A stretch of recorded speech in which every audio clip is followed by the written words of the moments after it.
Bir sürü gencecik kız. Üstlerden kalkıp gelmişler. Neler anlattılar bir bilsen. Allah'ım ben nasıl fark edemedim ben? Nasıl fark edemedim? Bu kadar mı kör sağır kaldım ben? Yani benim oğlum bütün bunlara sebep olurken ben neredeydim? En az senin kadar ben de suçluyum. Psikiyatrist olan benim ama. Ben herkesi iyileştirirken gözümün önündeki çocuğumu göremedim Güven. Güven Deniz hasta. Hasta.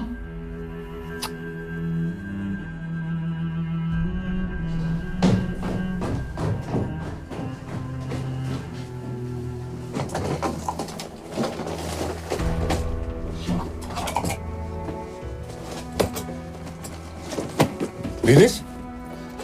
Deniz ne yapıyorsun? Gidiyorum ben. Anne senin profesyonel görüşünü de aldığımıza göre hastayım ben. Umutsuz vaka. Ya oğlum saçmalama, gel otur bir konuşalım. Ne konuşacağız? Deniz, böyle Ne bir- konuşacağız artık? Ya Deniz ben öyle bir şey Ya söylemedim. oğlum saçmalama, bırak. Deniz, Allah Allah. Al şunu elinden ya. Bırak şunları, deli midir nedir ya? Otur şuraya bir konuşalım oğlum. Ne yapıyorsun sen? Otur bir konuşalım. Herkes anlatacağını anlatmış zaten baba. Bana anlatacak bir şey bırakmamışlar ki. Oğlum, biz senden de dinlemek istiyoruz ama. Azra mesela. Kız senden ayrılmak istemiş. Neden izin vermedin kıza? Çünkü siz onu çok seviyordunuz. Biz Azra'yı seviyoruz diye mi bırakmak istemedin? Babacığım, biz severiz tabii. Seni seven, seni mutlu eden herkesi severiz biz oğlum. Tamam baba. Bak işte benden kurtulmak için fırsat arıyordun. He? Annem söyledi. Hastaymışım ben. Tamam. Ama Yaman çok sağlıklı. Yapma. Taş gibi psikolojisi var Yaman'ın. Tam sana layık evlat. Sokakta büyümüş. Adama hiçbir şey olmamış. Aynı senin gibi. Senin evladın. Ben de çok uğraştım sana benzeyeyim diye. Yaman senin için doktor oldu.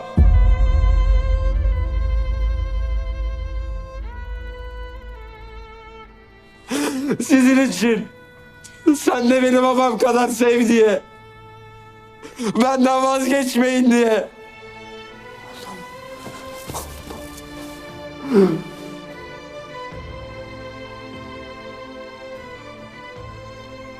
Biz senden vazgeçer miyiz hiç? Ha? Bak bana. Senden vazgeçmeyeceğiz. Duydun mu? Çünkü sen bizim oğlumuzsun. Biz senden vazgeçmeyeceğiz. Duyuyor musun beni? İlk önce annem bıraktı zaten. Kardeşim olunca ikinize bakamam dedi. Sonra ilk evlat olan aile. Başta çok sevmişlerdi beni. Sonra kendi çocukları olunca çocuk yetiştirme kurumuna geri götürdüler beni. Şimdi de sen. Hepiniz kendi çocuğunuz olunca bizden vazgeçiyorsunuz.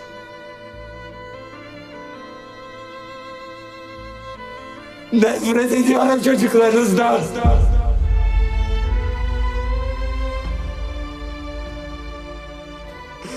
Ne olur benden vazgeçmeyin. Baba lütfen. Gel şuraya. Ben senden vazgeçer miyim hiç?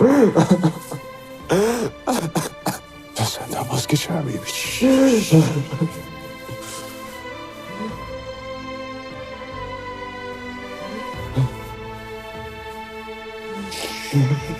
Özür dilerim.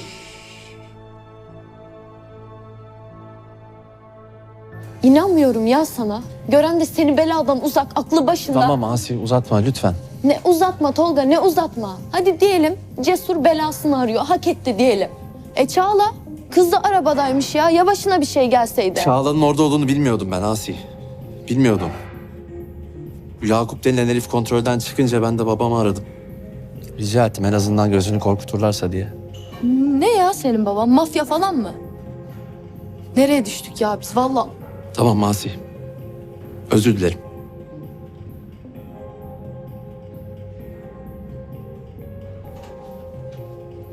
Yaman ben konuştum. Bir daha olmayacak.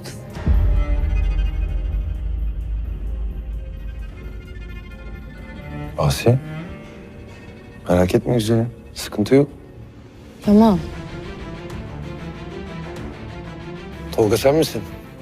Tanıdım. Yaman Ali Soysal'ım. Merhaba, Tolga Demirhan ben.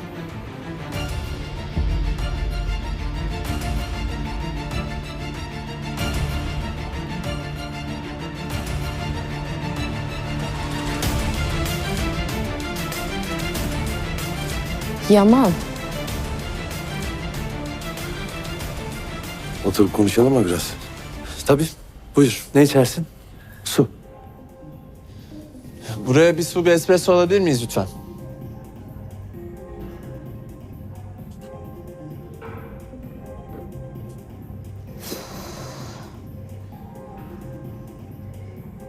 Asi. Ya bana burada çalıştığımı mı söyledin? O yüzden mi geldin buraya?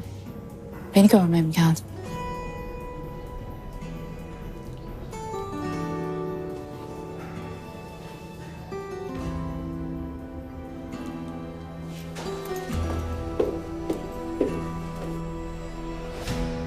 Durumu tahmin ettiğimizden daha ciddi. Değil mi? Birkaç hocam var.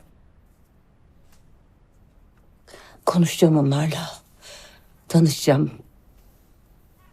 Bir şekilde iyileştireceğim oğlumuzu. Merak etme. Sen değil. Ezgi, sen onun annesisin. Doktoru değil. Onu başka doktorlar iyileştirecek. Biz de onu sadece sevmeye devam edeceğiz. Her zamanki gibi. Ve Deniz tamamıyla iyi olana kadar bebekten bahsetmek yok. Tamam. Haklısın.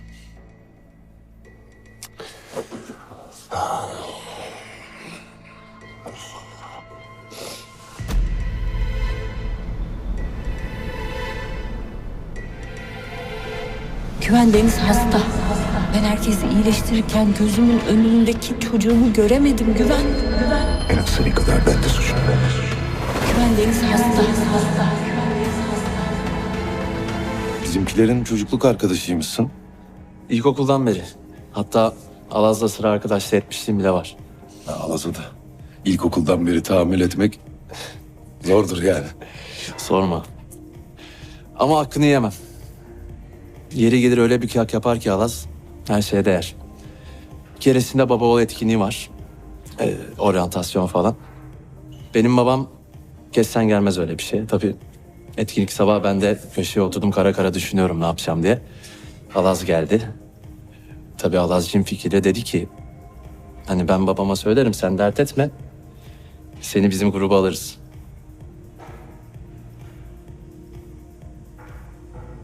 Neden gelmezdi baban? Daha özel değilse. Ayrılardı. Ben annemle büyüdüm. Hatta babamla son senelerde yakınlaştık diyebilirim. Çok mesafeli bir adam o. Gerçi herkese karşı öyle. Tam bu kapalı kutu dediğimiz insanlardan. Sosyal biri değil asla. Son yıllarda bir sizin vakıf gecelerinde boy gösterir oldu. O kadar. Ben de onun için gelmiştim biliyor musun? Yani böyle bir vakıf etkinliği yapmayı düşünüyoruz da... Babanın numarasını alsam, onu arasam olur mu? Yanlış anlama ama direkt aranmaktan hoşlanmaz. Yani emrivaki algılayabilir. Şöyle yapalım, ben sana asistanın numarasını vereyim.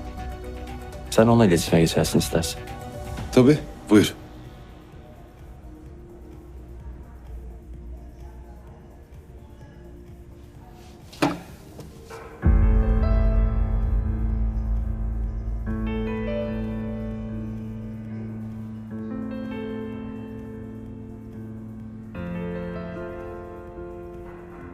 Afiyet olsun.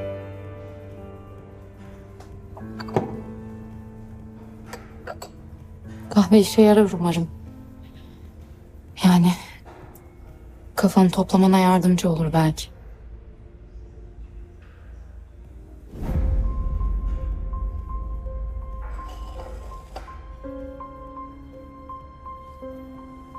Kahve benim değil.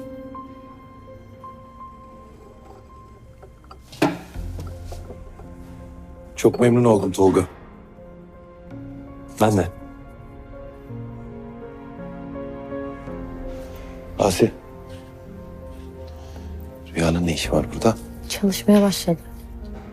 İkiniz de hemen kendinize yeni iş buluyorsunuz. Emredersin ya.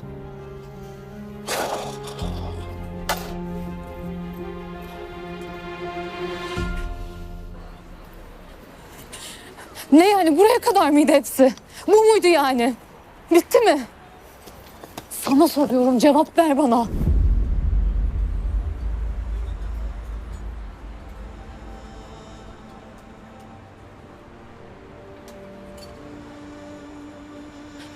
Ne yapacaksın? Kaçacak mısın bundan sonra benden? Bakmayacak mısın yüzüme? Kaçıracak mısın bakışlarını?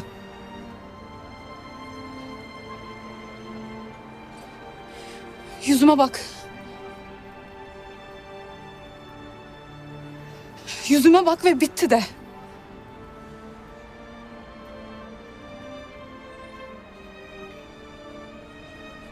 Bitti.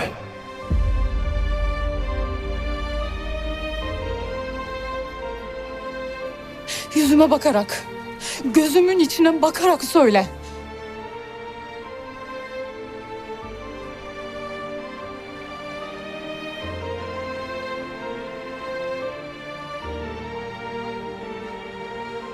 Bitti.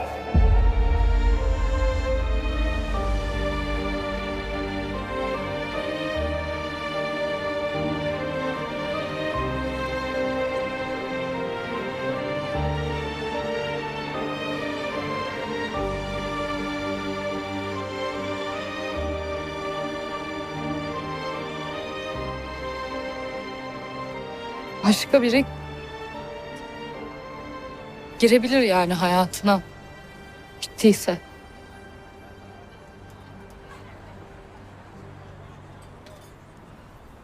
Olabilir.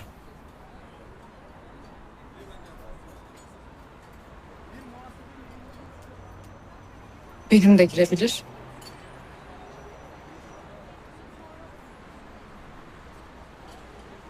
Olabilir.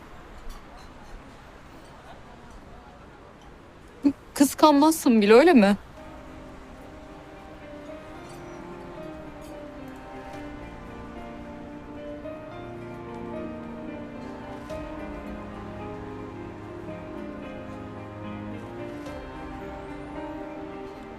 Kıskanır.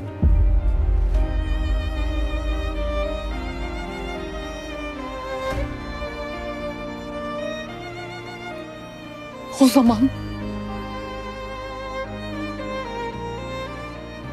O zaman uzak duracağım senden.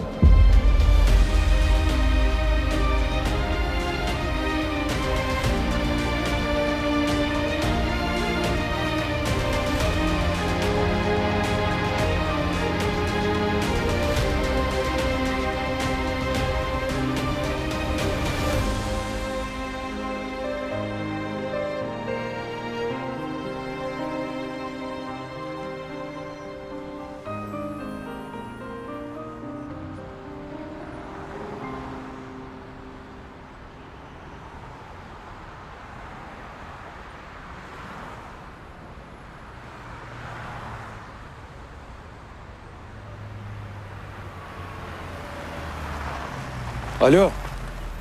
Merhaba, ben Yaman Ali Soysalan. Tolga Demirhan'dan aldım numaranızı. Soysalan Vakfı ile ilgili. Zafer Demirhan'dan bir randevu talep etmek istiyorum. Anladım. Peki. Kendisini yarınki bağış etkinliğimize davet etmek istiyoruz. Bir plaket vermeyi düşünüyoruz. Bu yüzden gelmesi bizim için çok önem arz ediyor. Tamamdır. Ben davet bilgilerini yolluyorum hemen. Kolay gelsin.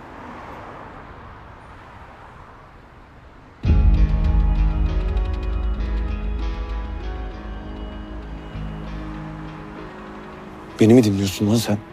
Sadece dinlemiyorum. Hayret ediyorum hatta. Sakar Demirhan ne iş? Ayrıca vakıf falan diyorsun. Bildiğim kadarıyla yarın etkinlik de yok. Alas, bak sen son zamanlarda fazla burnunu sokmaya başladın her şeye. İyi koku alırım diyelim. İyi. Hatırlat da ava giderken yanımda götüreyim seni o zaman. Tamam.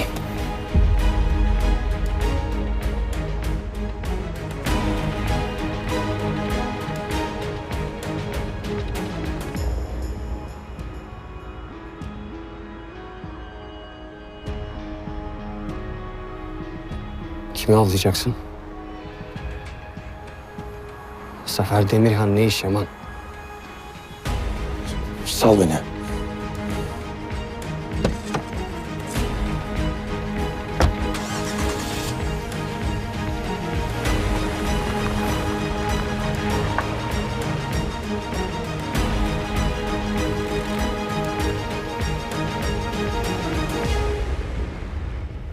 Ne haber Melike?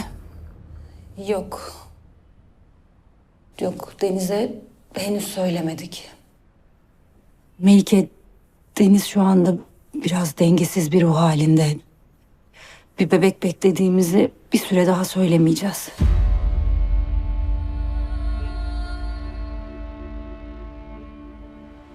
Melike, ben seni sonra arayacağım.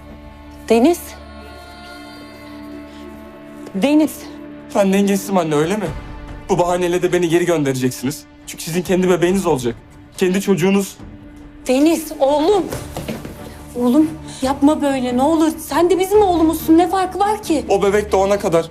Sonra benden vazgeçmek için o kadar çok bahaneniz var ki. Çekil anne önümden. Deniz, beni bir Çekil önümden.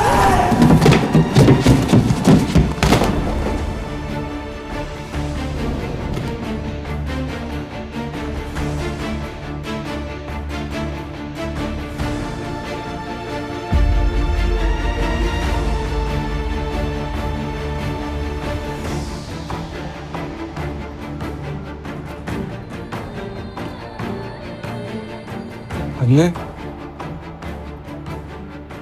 Anne.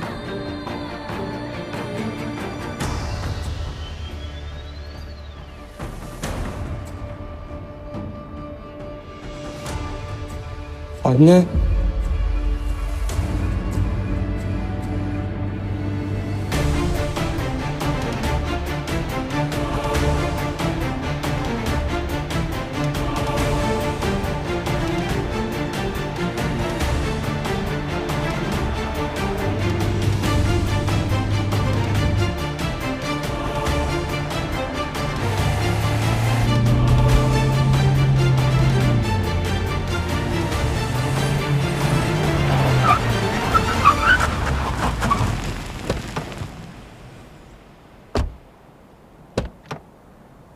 Ya!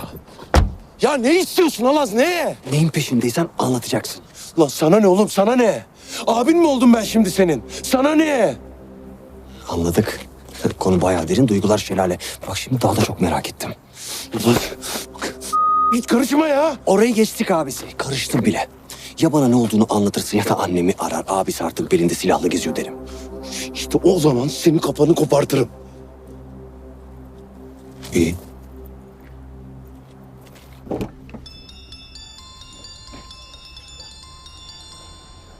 Efendim Alas. Anne neredesin? Özge bugün hastaneye gelmedi de merak ettim, kendimi tutamadım. Bir ona bakacağım. Niye sordun? Hiç, abisiyle kovboyculuk oynuyorduk da sen aklıma geldin bir anda. Ne demek şimdi bu Alas? Yok anne, yok bir şey, boş boş konuşuyor gene bu. Tamam, her şey yolunda, merak etme. Tamam, görüşürüz. Bana her şeyi anlatacaksın.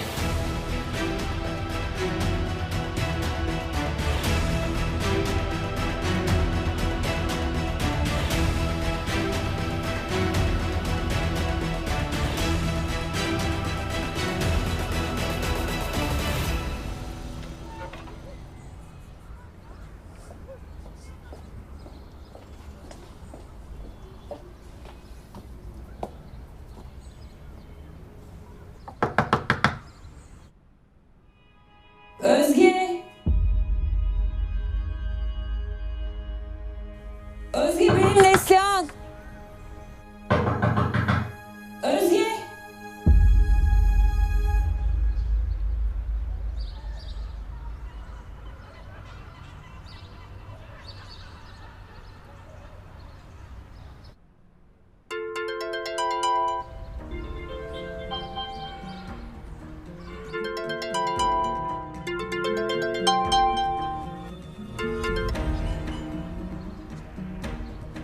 Özge! Özge! Aç kapıyı, benim Neslihan. Deniz! Osman gelsene.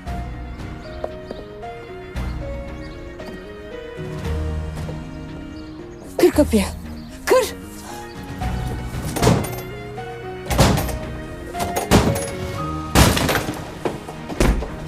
Özge! Özge! Özge iyi misin? Ne oldu Deniz? Benim yüzümden.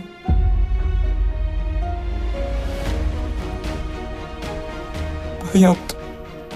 Benim yüzümden. Osman ambulans çağır. Tamam buradayız. Tamam. Tamam iyisin. Buradayım. Tamam.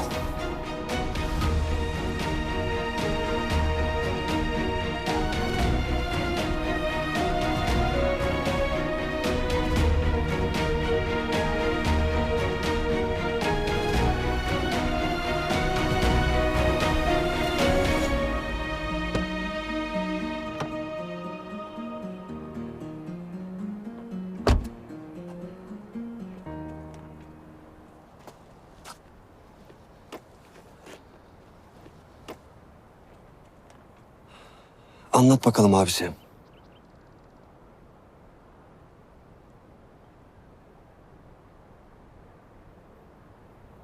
Yaman daha ne kadar düşüneceksin? Soru çok basit. Senin ne işin olur Zafer Demirhan'la? Geçmişten bir konu.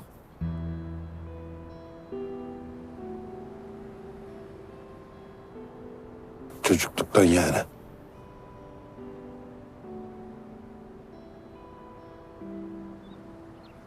Adam koskoca iş adamı. Yani sana ne yapmış olabilir? Ölmeyi hak etti diyelim.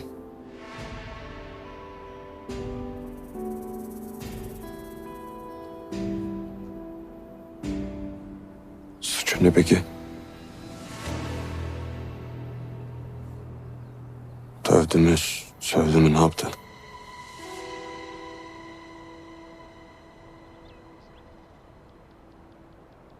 Ne Yaman ne? Ya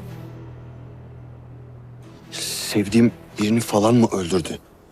Ne yaptı, adam gibi anlatacak mısın? Çocukluğumuzu öldürdü.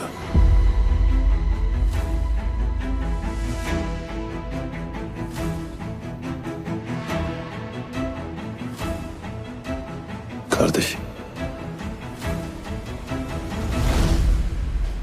Asi Cesur yavaş yavaş. Boğulacaksınız. Oha kadın bizden korkacak.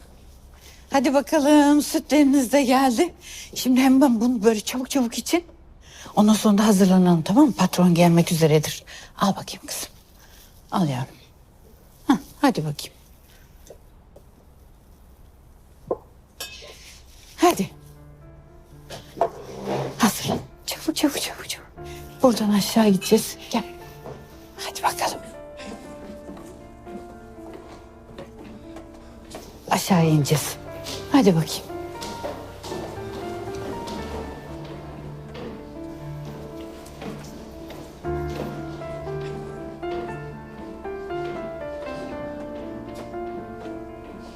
Oğlum var ya burası kesin cennet. Öldük mü lan biz? Hadi bakayım. Düz yürüyün. Devam.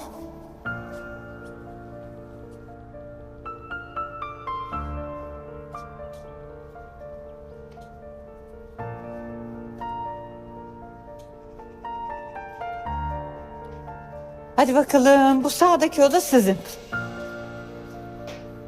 Hı. Böyle.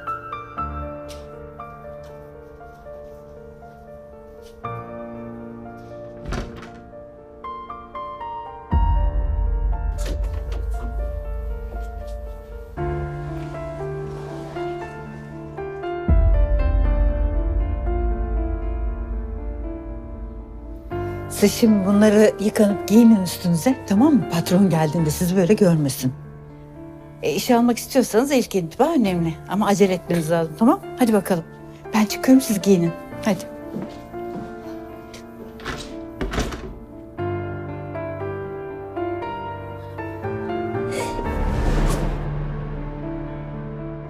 Hani böyle korku filmleri olur ya.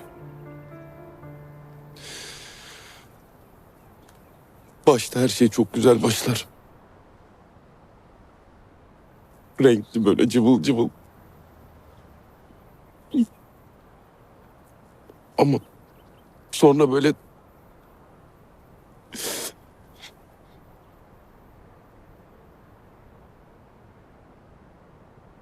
bir anda akşam olur, böyle renkler solar. En büyük hayalin kabusun oluvermiş. Bu adam bize bunu yaptı işte.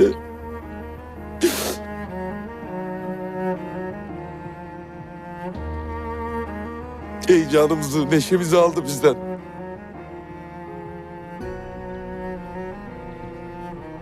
Üçümüzün de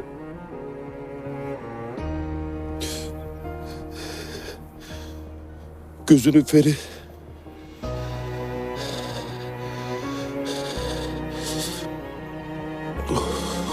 O gün söndü. Ama birimizin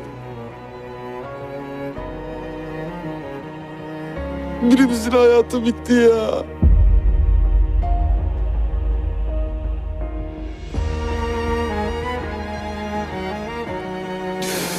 İşte biz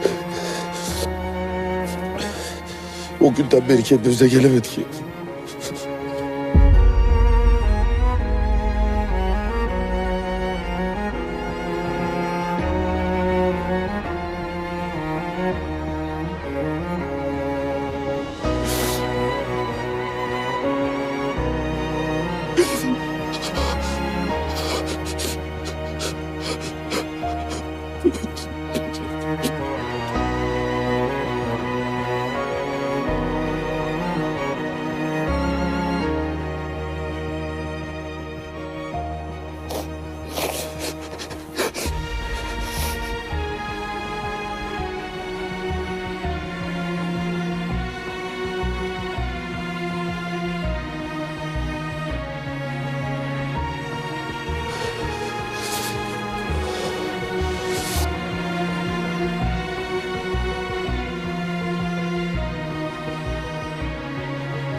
Ne bu, ne izliyorsun? Shogun diye bir dizi ya, bayağı sardı. Kahve? Dur sen, ben alayım. Garson olan benim. Bundan daha iyi bir iş bulabilirdin, biliyorsun değil mi? Vallahi ben halimden gayet memnunum. İşe de alıştım. Alışamadığım tek şey Yaman'ın yokluğu. O da zaten bugün geldi, bitti dedi gitti. Ya acaba ben diyorum ki bir kız gecesi falan mı yapsak? Hı? Üçümüz. Hem havamız değişir. Bu gece Asiye'nin de sahnesi yok.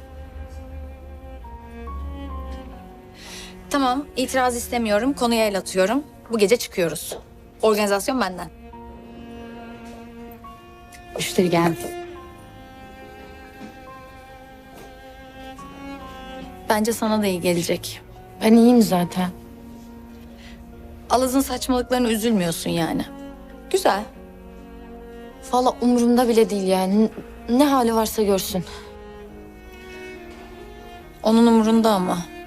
Ya ne demez. O yüzden önüne gelenle düşüp kalkıyor değil mi? Düşüyor evet ama... Yani düştüğü yerden de pek kalkamıyor aslında. Asiye. O kızla bir şey yaşamadı. Yalan söylüyor.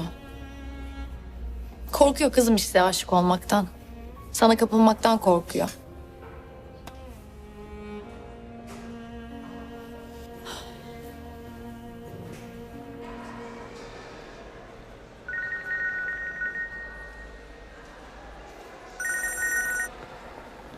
Efendim? Serhan. Zafer Demirhan ben. Zafer Bey, nasılsınız? İyiyim, teşekkür ederim. Öncelikle olanlar için üzgün olduğumu bildirmek isterim Serhan. Olanlar derken? Geçen gün oğlum Tolga'ya musallat olan serserilere bir gözdağı vermek istedik. Senin kızın da o arabadaymış. Tolga şimdi iletti. Yani kızın o çakallarla ne işi vardı bilmiyorum ama daha dikkatli olmalıydık. Biraz da hata bizde. Ha, olayın aslı buymuş demek ki. Ama kaç kere söyledim, o serseriden uzak dur dedim. Ama tabii çocuklar, yaşları büyüdükçe onlara laf geçirmek iyice zorlaşıyor. Yapabileceğimiz bir şey olursa araman yeterli. Bu arada sizin Sokak Çocukları Vakfı'nın yarın bir bağış organizasyonu varmış. Asistanımı aramışlar. Uzun zamandır işlerle ilgilenemiyordum. Konuyla ilgili bilgim yok ama gelirseniz bizi çok mutlu edersiniz. Epey zamandır sizinle görüşemiyoruz. Haklısın. Çok ara verdik. O yüzden yarın gelip kendimi affettirmek için yüklü bir bağış yapmak istiyorum. Görüşürüz. Peki.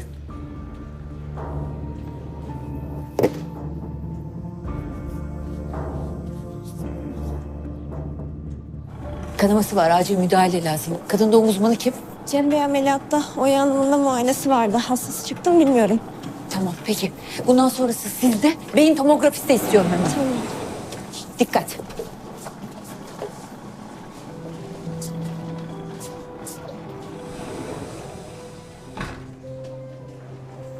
Alo Güven. Acil hastaneye gelmen lazım. Özge merdivenlerden düşmüş. Evet.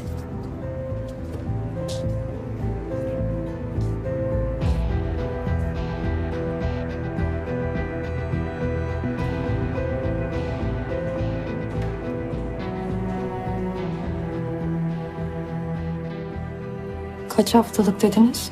8.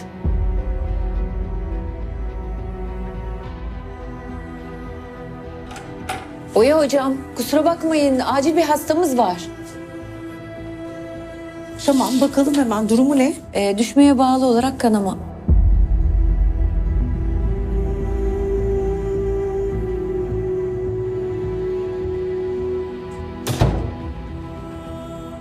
Ah Serhan.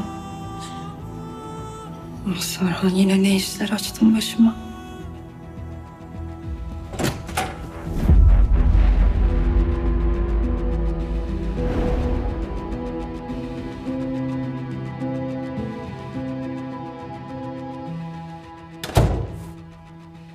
Ne işin var senin burada?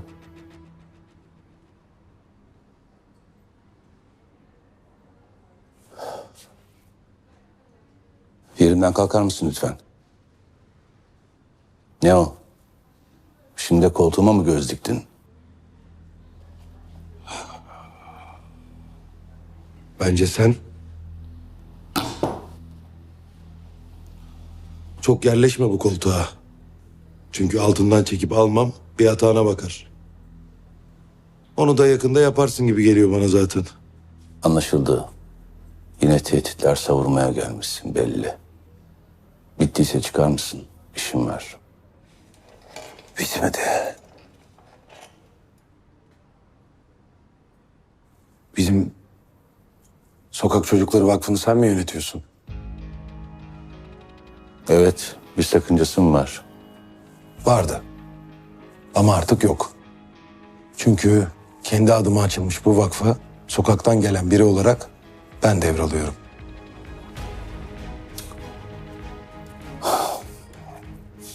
Saçmalama. Sen kim? Vakıf yönetmek kim? Bir dakika. Eski bağışçılardan biri aradı az önce. Vakıf için bağış toplantısı yapılacağını söyledi. Bu işin içinde sen mi varsın yoksa? Aynen öyle. İlk icraatimde yarın yönetimi devraldığımı ses getirecek bir şekilde duyurmak olacak. Ama sen artık bu işe karışmıyorsun.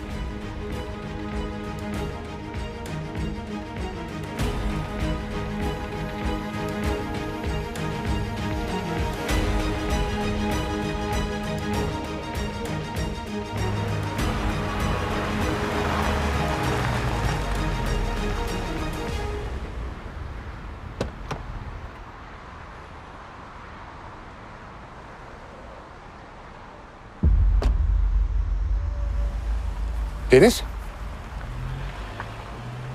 Nasıl? Annen iyi mi? Bilmiyorum. Sen buz gibi olmuşsun. Senin ne işin var dışarıda böyle yerlerde zaten? Al şunu sırtına, gel içeri girelim, gel. Gel. Sen buz gibi olmuşsun be. İyi mi? Evet işte burada. İyi deyin lütfen. Bebeğimiz iyi, merak etmeyin. Allah'ım sana şükürler olsun. Özge. Özge. Ah, Özge iyi misin sen? Yaşıyor. Ha? Yaşıyor. Bebeğimiz yaşıyor. Ay, geçmiş olsun.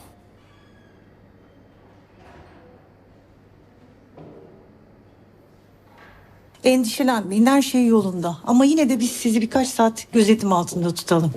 Geçmiş olsun. Ya sen nasıl düştün? Ha? Yine şey mi oldu? Senin başın falan mı döndü? Ne oldu?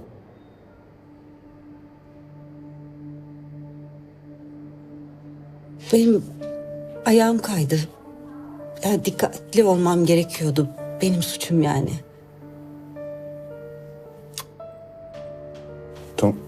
Tomografi çekildi mi tomografi? Evet çekildi.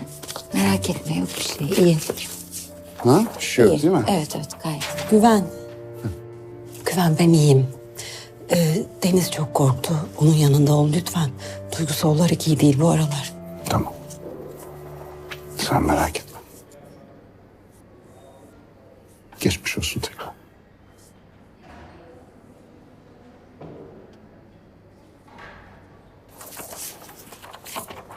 Buraya koydum. Tamam. Neslihan. Neslihan Güven bilmeyecek. Deniz'in yaptığını hiçbir zaman bilmeyecek.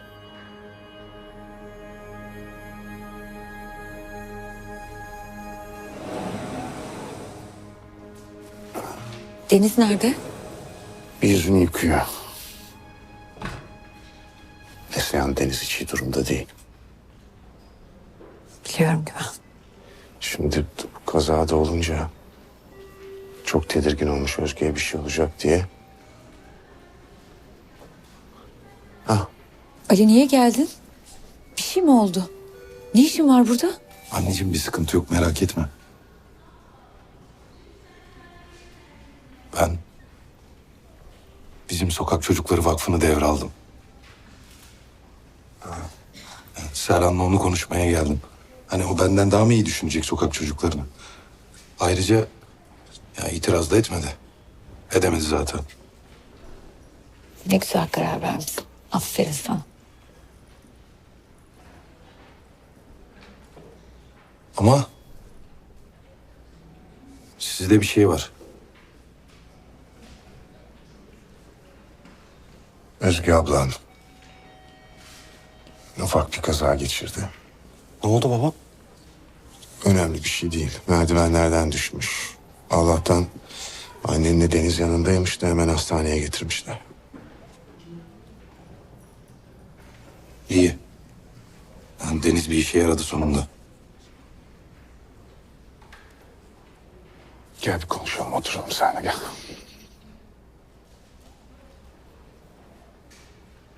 Şimdi ben Nasıl anlatayım sana bilemiyorum da.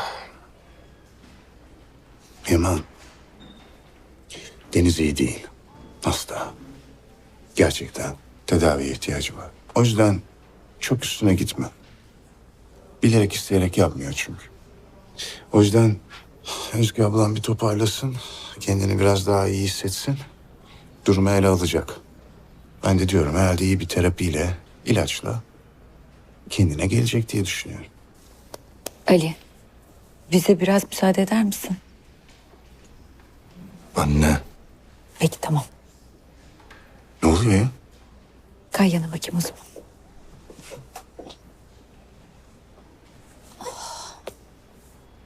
Güven, yani bunu nasıl söyleyeceğimi çok iyi bilmiyorum ama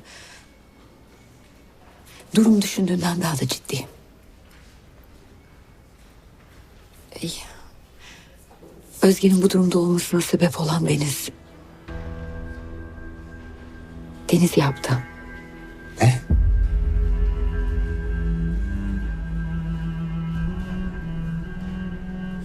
Bak, Özge bunu sana söylememi istemiyor ve onu çok iyi anlıyorum. Çünkü bir anne olarak çocuğunu korumaya çalışıyor. Ben de olsam aynısını yapardım. Ama Deniz'i korumaya çalışırken daha büyük kayıplara sebep olabilir. O yüzden bunu bilmen gerekiyor.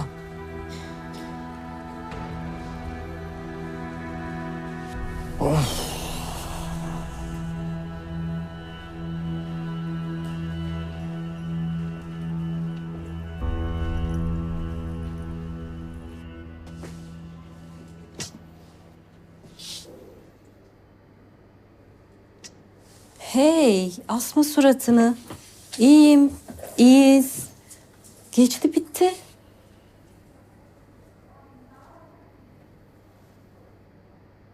Özge. Deniz. Hakikaten Deniz nerede? Arasana gelsin Güven. O şimdi kendini suçluyordur. Suçlaması da lazım zaten. Değil mi? Neden? Neden suçlasın ki görünmez kaza?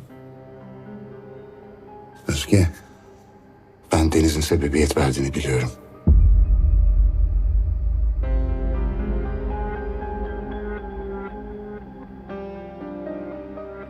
Tabii ya, Neslihan. Söyledi değil mi? Senin söylemen gerekirdi bana. Güven. Güven bak. Güven bak. O bile isteye yapmadı. İyi değil, ne yaptığını bilmiyor, anlıyor musun? Biliyorum. O yüzden tedavi görmesi lazım. Tamam. Tamam, ben yapacağım, ben tedavisini edeceğim. Ben iyileştireceğim onu, ben psikiyatrım. Güzelim, biz bu konuyu konuştuk seninle. Sen onun annesisin, doktoru değil. Ben çok güvendiğim hocalarla konuştum. Onların gözetimi altında olacak. Birkaç kliniği de aradım.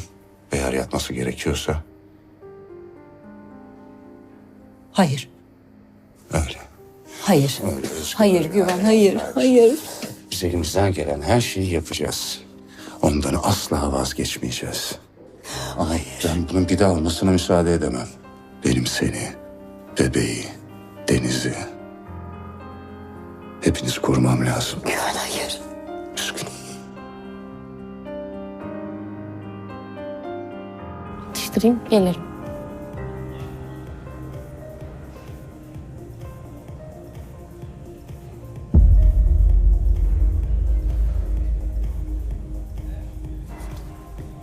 Asiye. Konuşabilir miyiz? Hayır.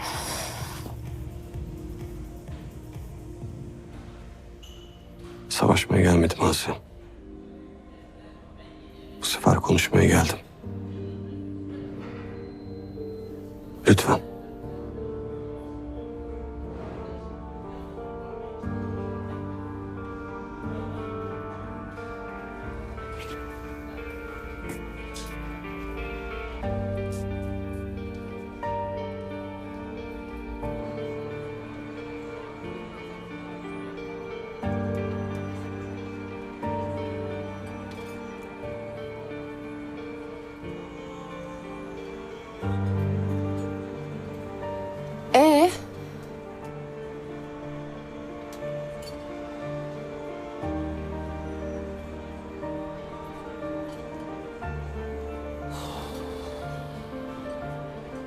Bak.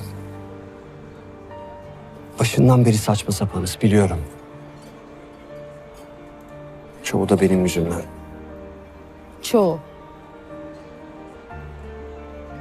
Oldu. Hepsi diyelim. Hayırdır Alas? Bir şey var sende. Ne oldu, korkularını yenmeye mi geldin? Haklısın. Bu denklemde korkak taraf benim. Senin gücünden korktum ben Asi. Hep o kadar güçlüsün ki. Ben canını yaksam da yıkılmıyorsun. Ne yaparsam yapayım karşımda dimdik duruyorsun.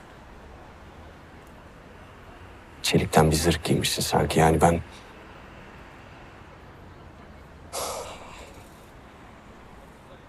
öyle sanıyordum.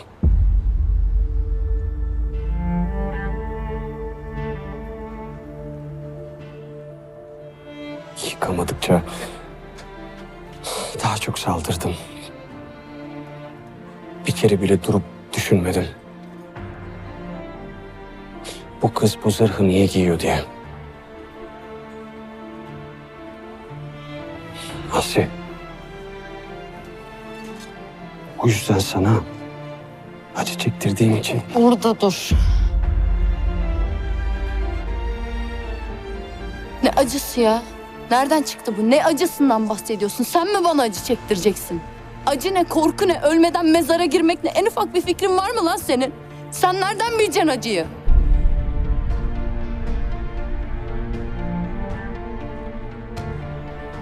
Bırak! Gelmeyeceğim ben seninle ya! Bırak! Yaman! Cesur!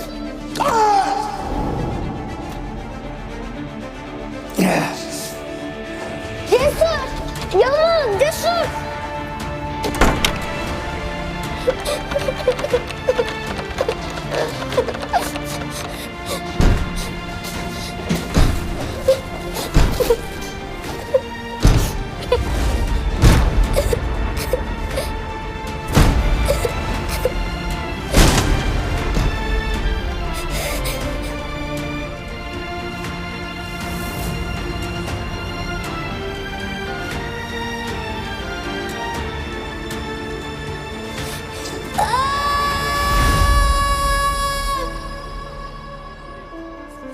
Asi. Sokak çocukları acı yarıştırmaz. Susarız biz. Çünkü farklı olan biziz. Çocuk gibi de büyümedik, biliyoruz. Ama sen şimdi gelmişsin karşıma. Acıdan bahsediyorsun ya, deliriyorum ben, deliriyorum.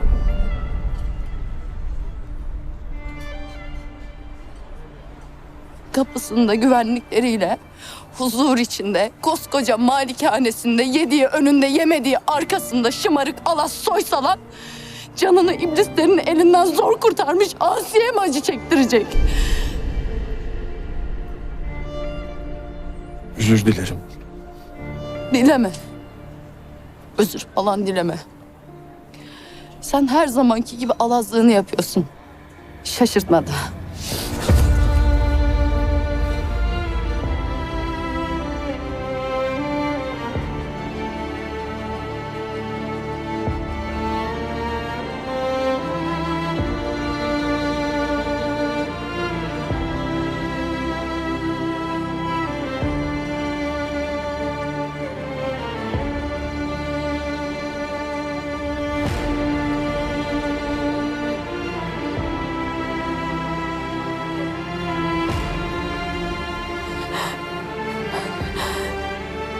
Bırak. Tamam, bırak. Bırak.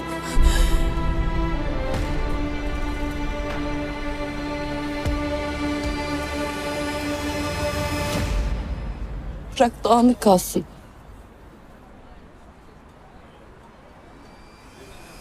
Toplayamazsın.